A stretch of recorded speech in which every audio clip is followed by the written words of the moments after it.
LGU. Ba't saan mo tinito yung turo niya sa City Hall? Hindi na nga kami pinapansin ni Mayora. Bumalik po kami sa ARTA. Mayora, nanghingi po kami ng tulong sa inyo na pigilan niyo muna yung pagdinimulis para malang makaayos kami na aming mga gamit. Magkaroon kami ng sisilungan namin. Sabi po nila, yung mga bahay daw po namin is hazardous daw po. Kaya since pinagtatanggal nila, dinimolish nila. Pero nung natanggal na po nila lahat yung bahay, gusto po sana namin bumalik. Pero sabi po nila, may may-ari daw po. Ayan, good morning, good afternoon, good evening guys. Kung saan mang panig ng mundo, So, nandito tayo sa may Onyx, Manila, na kung saan ilang pamilya ang pinalis at sa kanilang tirahan. At ngayon ay giniba at nakatira na lang sa tent, sa gilid ng kalsada.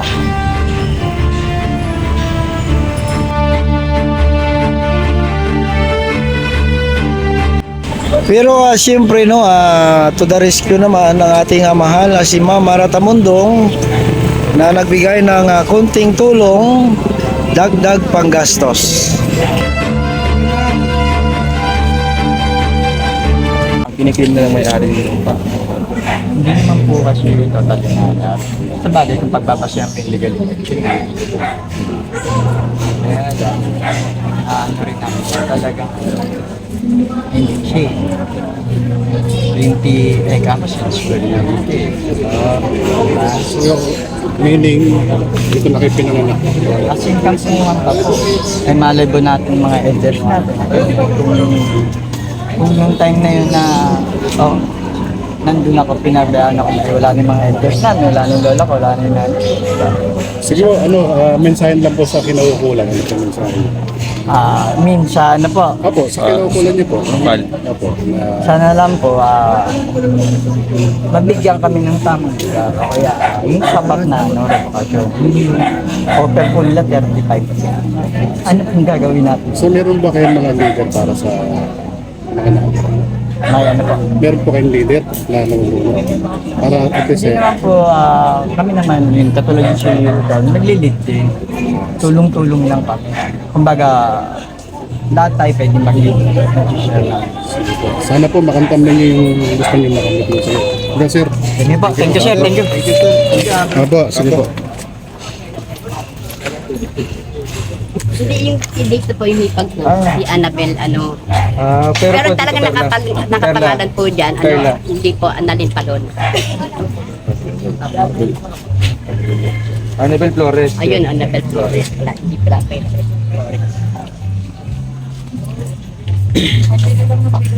Thank you po. Yan po yung sa amin.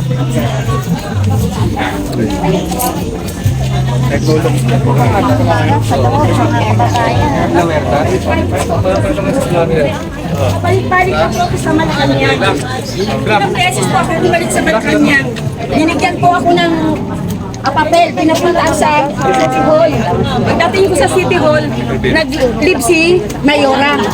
Ang sabi po sa akin, bumalik po niya ako sa Malacanang. Sabi po sa Malacanang sa akin, na-receive na yan ng Mayora. Pag wala ang na-receive na yan ng sekretarya. Pag wala ang Mayora, may papapel yan. Tapos nang pumunta naman po ako sa Vice, ang sabi ng Vice, i-schedule pa. Kailangan na po namin ng tulong, ginigiba na kami, schedule nyo pa. Umuwi na po ako dahil ginigiba na yung bahay ko. Pinabayaan na namin siya. Tapos after bumalik ako, nung pinipensin niya, bumalik ako doon. Nung isang araw ba yun, anong araw yun?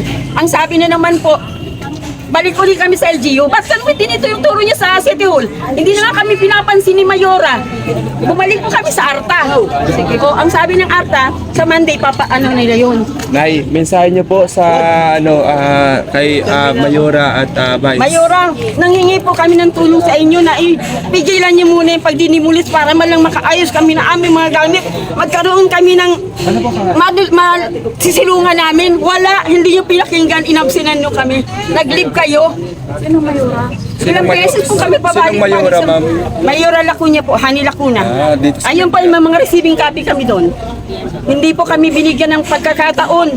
Humihingi kami ng tulong man lang. Tinan niyo yung mga bata, nagkakasakit. Iwanan kami dyan. Idimanda niyo. Totoo naman, hali kayo. Mga kasama, didimanda daw ako. Dahil sinabi ko na pinirmahan ni chairman. Totoo naman pinirmahan din daw po kami ni DPS. Paano naman po yung mga bata? Hindi lang po agad kami makakalipag ng bahay. Bigay niyo po yung location niyo. Anong address nito, Nay? 2582 Granati po, San Andres Bukid, Manila. Nandiyan po kami sa kalsada. So may taning pa sa inyo? Hanggang Hanggang Lunes po. Saan po kami titira? so bukas po yun. Okay. So bukas po, alisin na kayo dito. Hindi ko alam si chairman kung papagbigyan pa nila kami. Ayan, wala kami nililipatan. Anong pangalan ng chairman niyo rito, Nay? Ayan po. Siya ba yung chairman? Hindi ko yan. Anong barangay po? Anong barangay? Barangay 766 po, Zone 83. Ayun po sa barangay si chairman. So, itatag po natin sa ating Pangulo at para Ma-actionan po yung aming mga kahilingan. Saka ako ma-rep, sadya po kayo sa ano, Didimulis. Malacanang. Lahat kami na At sa dimulis. Monday, pupunta kayo sa Malacanang. Po, agapan niyo na po kagad. Agapan niyo po. May papel po kami galing doon. Ano, Martes ang bukas? Sa Kaya ito po yun, di ba? Grade 1. Opo, Martes po. Martes po, bukas po yun. Dala Lunes po kasi kayo ng ano sarado. niyo. Yung papel. Opo, dala po kayo. Sige po. Wala ang kayo, hindi ko alam. Biglaan po bang ibaan? Basta ang pagkakaalam ko ho, nakiusap yung mga tao na wag muna, pagbigyan muna kami ng palugit para makapaghanap kami ng lalagyan, mapaglagyan. Hindi wala po kami tent ng ano, kanya-kanyang hanapan ng Isa po siya sa talagang bumaba sa amin ito. Kasi po, wala na po talagang parang sa situation po, pinabayaan na po kami. Paano, anong nangyari? Ba't biglang Ayun nga po, city na-clear? engineer po yung baling nagdimang ano sa amin eh. Yung nag-implement po na demolition. Which is, sabi po nila, yung mga bahay daw po namin is hazardous daw po. Kaya pinagtatanggal nila, dinimolish nila. Pero nung natanggal na po nila lahat yung bahay, gusto po sana namin bumalik. Pero sabi po nila, may-ari daw po. Hazardous. Wala bang pinakita? Wala pa po. Talagang, pero yung nag-demolish, like demolition team ng ano? Wala po. Pero meron ba silang group order? Wala. Simula pa po noon, 2021 na po, is sumusulat na po kami. Pero hindi po namin alam kung nakakarating. Walang action. reply. Opo. So yun nga nakakalungkot eh. No? So Yun lang po yung nakarating. alagang-alaga niyo naman sa panlap, di ba? Opo. Siguro we also want to add na din na this area is pro panahon pa ni Mayor Era. Nasa ilang taon na po kayo dito nakatira, ma'am? Since 1970s pa po. Isang taon po. Dito ka na lumaki. Opo. Ano pa lang po ito, kangkungan pa lang po, wala pa po siya. Hindi pa po develop yung lugar. Nandito na po talaga kami. Di po ba kayo na-recommenda bago kayo gibahin na kasi ang di ba ang nasa batas is dapat bago Walang plan ng paalis, dapat relocation, walang plan relocation. ng financial assistance. So there's no plan. Dapat meron. Kahit financial, wala. Wala po. Grabe, no? Parang ano, no? Parang bagyo. Opo. Pag may bagyo, may abiso eh. Yun po. Yun po yung ano namin. Sana pinakinggan man lang po nila kami. Ang una po kasi talaga niyan is nilakad po namin to. May asosasyon po kami. Nilakad po namin to sa urban, sa City Hall. Nung nakompleto po namin lahat na requirements namin, lagi po kaming nagpa-follow up. Sabi po nila, binaba na daw po sa City Legal yung papel namin. Hanggang sa pinaakyat, baba kami. Hanggang sabi nila, hindi nila alam kung nasaan po yung papel namin. Kaya po kami napilitan na maghanap na ng attorney. Kasi nga po, meron na po mga demolition letter na bumababa sa amin.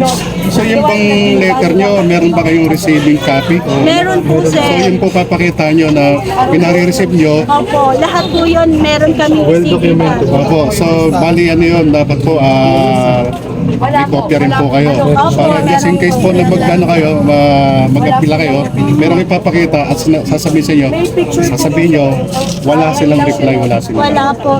Dapat nga po for extra na po kami. Yun po yung sabi nila sa amin. Eh, kaso nga lang daw po, nawala po lahat yung mga documents na pinasa namin sa kanila. So ang maganda, may kopya po Meron po. na may pirma nila. Na may Meron po. receipt. Na na-receive nila, na ganitong year, ganitong petsa.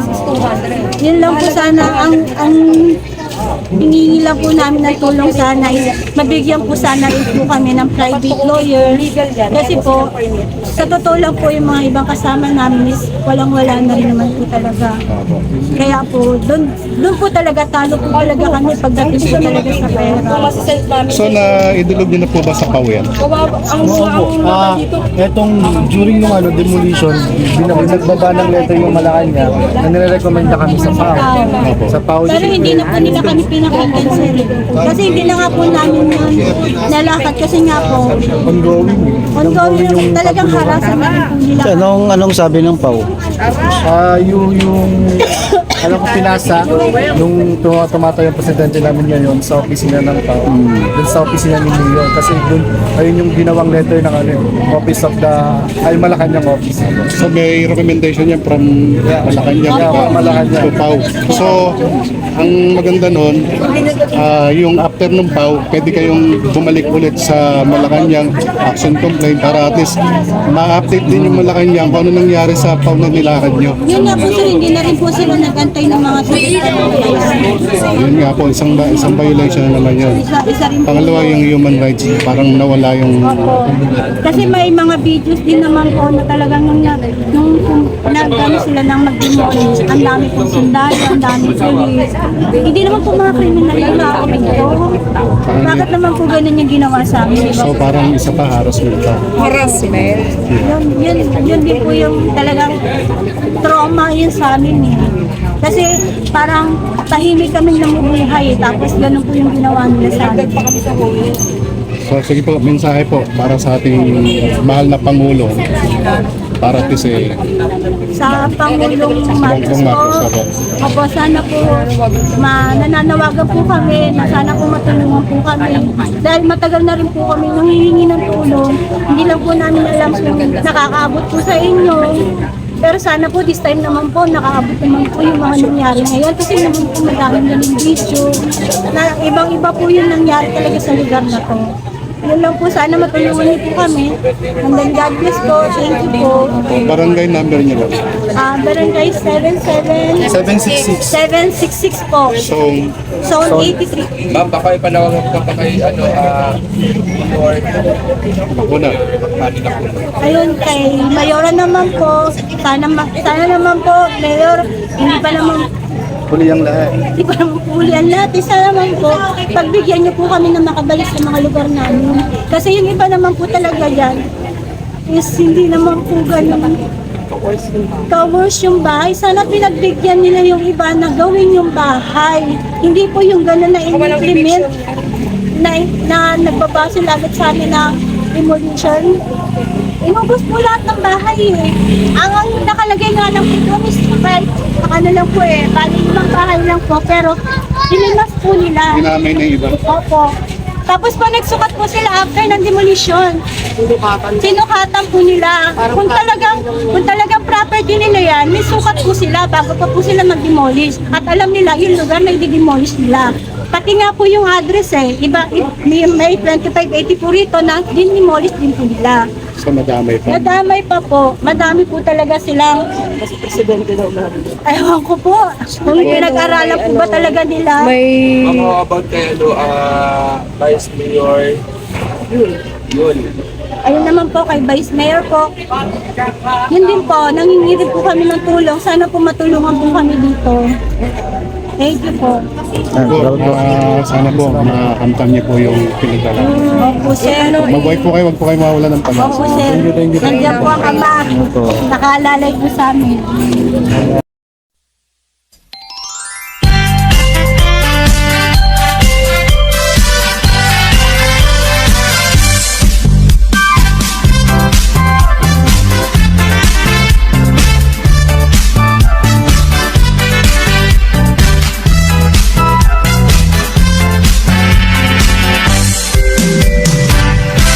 Feliz Navidad, Feliz Navidad, Feliz Navidad, Feliz Navidad, Feliz Navidad, próspero año y felicidad. Feliz Navidad, Feliz Navidad, Feliz Navidad, Feliz Navidad, Feliz Navidad, próspero año de felicidad. I wanna wish you a Merry Christmas. I wanna wish you a Merry Christmas. I wanna wish you a Merry Christmas from the bottom of my heart. I wanna wish you a Merry Christmas. I wanna wish you a Merry Christmas. I wanna wish you a Merry Christmas from the bottom of my heart.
Salamat po. Buhay po kayo.